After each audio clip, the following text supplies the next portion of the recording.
अगर आप भी चाहते हैं कि डीजे राकेश राज अम्बाताला के म्यूजिक की वीडियो सबसे पहले आपको पहुंचे तो लाल बटन को दबा के चैनल को सब्सक्राइब करें और साथ में बेल आइकन को दबाना ना भूलें।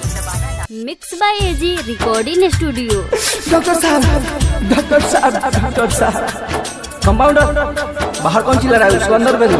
हाँ बोलो बाबू, क्या प्रॉब्लम है? हम जान हमको छोड़ के चल गए बारे डॉक्टर साहब, तो हम क्या करें?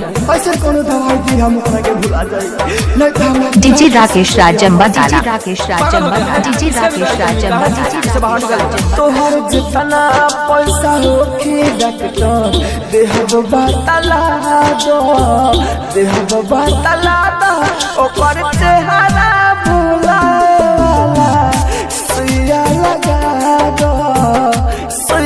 लगा दो। हमारा दिल में केहू बसल बा, दिल से भगा दो, दिल से भगा दो ऊपर चेहरा बोला सुइया लगा दो, सुइया लगा दो। डॉक्टर साहब जाता है कि नहीं बाबा? नहीं डॉक्टर साहब,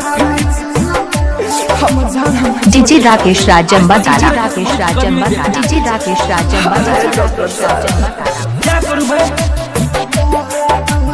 पागल हो गया है तू?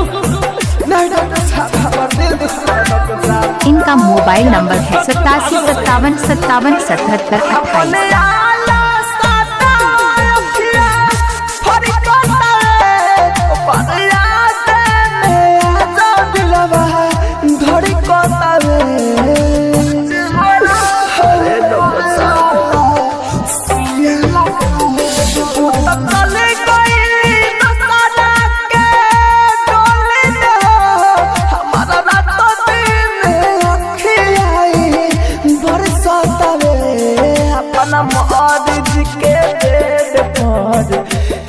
जे सुता दो, जे सुता दो ओकर चेहरा बुलावे वाला सुइया लगा दो, सुइया लगा दो।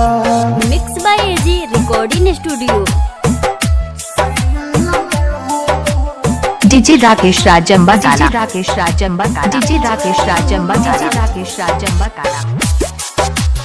पागल हो गया है तू? नहीं डॉक्टर साहब, हमारा दिल दुखा है डॉक्टर साहब।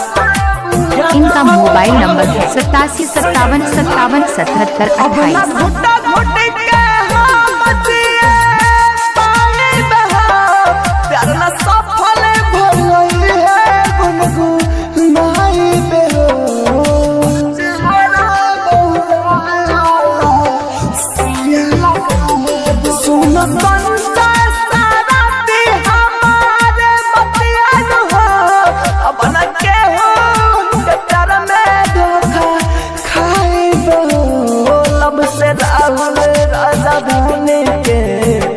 मुक्ति करा दो, मुक्ति करा दो ओकर चेहरा।